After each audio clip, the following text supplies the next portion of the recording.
Hey, Charlie here. So for this video here, we'll be taking a look at patch 3.4.28 patch note, and we're gonna have to go through the whole thing. Alright, seems something new a little bit, not too much, but something new, and we're gonna new Umbra Esper. Alright, so the first thing, Umbra Esper is gonna be Uttu, and the name of her is gonna be Tirrel, if not mistaken. Okay, so Tirrel is a controller who specializes in countering enemy that acts frequently. So the first few things I think about, what is the enemy that will act frequently? Momo, Suitai, and any other Esper like Nora that have Avatara that relies on counter attack, then probably Tirrel will be the one that countering them, but by control. So S1 deals damage to equal to a percentage of attack. Then if the target have cobweb, so it's gonna be like a spider, cobweb, deals additional extra damage equals to percentage of her max HP. This is interesting is because like I don't think there's one Esper that actually skills damage with attack, but the additional damage skills with her max HP. This is something new in my opinion because you have to focus on two main stats now instead of just attack. It has to be attack and main max HP as well. Then for S2 here, attack is one random enemy 5 times. So it's not a random enemy and then spread the 5 times. I think it will focus on one random enemy so you can't target it, but it will attack 5 times. Then deals damage equals to attack scaling. Then after you ascension it, other than just dealing damage, if the target is a boss, so for PvE content, every hit here reduce the S2 by 1 turn. So not sure how many cooldown is it here, but and also not sure like if all the 5 hit is gonna hit the one specific target or the damage is going to spread. So let's assume the damage is going to spread. Then all the damage there, if all the 5 hit lands on boss, then you're going to cool down by 5 turn. If the damage is not going to spread, that is guaranteed to reduce 5 turn if you're using in PvE. So I'm not sure which is the case, but my guess will be spread because attack one enemy, random enemy a total of 5 times, so probably 5 random enemy. Okay, then but if you're PvE, if there's only one target which is a boss, then your attack reduce the ability cooldown by 1 turn. Then S3, AoE damage deals damage to equal percentage of attack, so it's attack scaling as well. If the target already have cobweb, deals additional damage of her max HP. Then gains an extra turn outside PvP, so PvP won't get this additional turn effect, but in PvE you can cast S3, do AoE damage, then you get another extra turn, then you can cast S2 to do additional damage, and then also cooldown reduce to S2 as well. So this should be the combination for PvE. Then you have a passive. At the start of the combat, you instantly apply this Gossamer debuff on all enemy. Not sure it's a golden realm or is it gonna be a silver, because based on our first Umbra, which is sick here, Gossamer is their debuff is actually golden realm. So I'm gonna assume this Umbra Esper, the Gossamer here, is gonna be a golden realm as well. So inflict Gossamer on all enemy outside PvP. So this effect here will only apply in PvP. Then you have another benefit when you are outside PvP. So let's say in PvE content, then her attack, crit rate, crit damage, and speed increase in a portion of her accuracy. So from my understanding here, the passive here, in any kind of content, you're gonna trigger the Gossamer instantly to everyone. Okay, then if you are playing her in the PvE situation, her attack, crit rate, crit damage, and speed, which is the main 4 things you are need to care about in PvE content, will increase in a portion of her accuracy.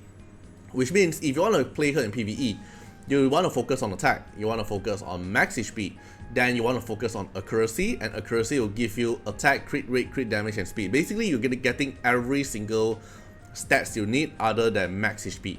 So this for PvE and PvP. Like this Esper, right? They are trying to make her into like able to fit into PvE and also able to fit into PvP. So her kit is like in PvP situation have different kind of mechanic, in PvE situation have different kind of mechanic. Alright, so at the end of her active turn, so after she take an action, then remove several stack of Gossamer from all enemy. If Tirrel is stunned, then remove all the Gossamer stacks instead. Okay, so what is Gossamer is undispellable. So this part here just already let me feel like it's a Golden Realm buff, because Golden Realm buff cannot be dispelled. So, sorry, Golden Realm debuff. So Gossamer Golden Realm debuff, the carrier gains 1 stack of Gossamer at the end of any turn. Which means any kind, enemy take action or ally take action, it will get 1 stack. Stackable with a limit. Stacks are not removed upon death. So even you die and you revive, the stacks still remain there. And at least 1 stack will remain even if God Summer is removed. So I think this remove part is if she gotten stunned, then we'll remove all the God Summer, but it will still remain 1 stack there. So every time anyone take an action, you will still regain 1 stack. Non-boss carrier, which is PvP content, lose God Summer at max stack and receive 1 cool web for 1 turn. So the interaction for this God Summer here is going to be apply 1 debuff to everyone. Then if anyone take action, you'll slowly stack it up. So let's say the maximum stack is 10 stack. Once you hit 10 stack, you will instantly get cool web. Okay, but the way to remove this God Summer, there's actually a way, which is if Tirrel is actually incapacitated. Okay, so you have to stun her, you have to make her into a stone. If you're able to make her into a stone, then you remove all the stack. If you don't remove her stone, then you'll get cold web. So from my understanding, probably I might be wrong, but you can correct me if I'm wrong.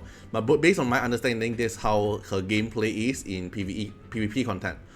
Then cold web is you become stunned, you become stone, okay, incapacitate, and then reduce your speed and resistance on that target.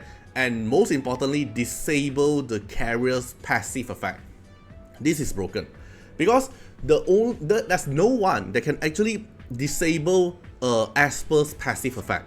So in my opinion, disable the carrier's passive effect, and this is a golden realm buff, will actually just kill an Esper instantly. For example, Cecilia, for example, DISLYTE, the passive that cannot let him get buff or debuff, Hyde, Momo, Wuyu, and a lot more other Esper that have passive. Because like past year, a lot of the Esper that when they release, they have a lot of passive in it to make them strong. For example, why DISLYTE is so strong is because of the passive, cannot get debuff, cannot get buff, and then he will always counter attack. So if you actually get cold web, you can't have any passive effect at all. Then that Esper might actually just be a standing Esper that can get killed. Okay, so I'm curious like how the interaction goes for, because the mechanic itself is very new in my opinion. It's not like something we used to have. Okay, so now let's take a look at the Razzle. New effect, Coco Bind. When attacked, chance to inflict 1 stack of Ghost Summon on an attacker, triggers once per turn. So this one is S3. So S3 have a new effect when you attack, then increase. Okay, so you basically your S3 here now can inflict the Ghost Summon stack faster, so you can faster stack it in, then convert it into Cold Web. Then R2, new effect for Silk Step. This is your S2. New effect for your S2. If the target is a boss, in each attack increase AP. So for PvE content, when you cast S2, you're gonna get cooldown reduction, and then you're gonna get AP push by yourself, to herself, I think. Then each time this ability is cast, its final damage increase up to a limit. So I think if you want her to use in PvE content, then you need her to be R2, or else she will only be PvP in my opinion. Then R4 here, Coco Bind is the Cocoon Bind, not Coco. Cocoon Bind is the S3 effect, immune to all control debuff, and Cold Web from non-boss enemy with lower max HP than Tirrel. So I did mention like how to actually prevent your Esper to get Cold Web is if she actually gets stunned. Then if she gets stunned, then remove all the stack, right? Then the R4 here, now she no longer gets stunned, which is control effect, if your max HP is lower than her. And in PvP, Tirrel max HP increase in a portion of her accuracy. Dang. So before R4, let's say you are fighting a Tirrel that is R3, you can use like Zihe, you can use like other controller Esper to control her, right? Because she's immune to control debuff. But now if the target in PvP is actually at R4, if your HP is not higher than her, you have no way to actually control her. And because in PvP, Tirrel max HP increase in a portion of her accuracy. So if your enemy is building Tirrel with high accuracy and high HP, then it kind of make her very high max HP.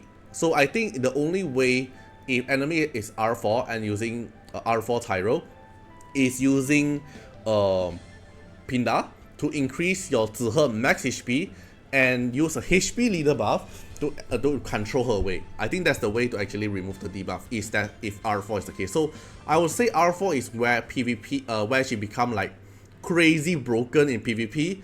R2 will be very strong in PvE.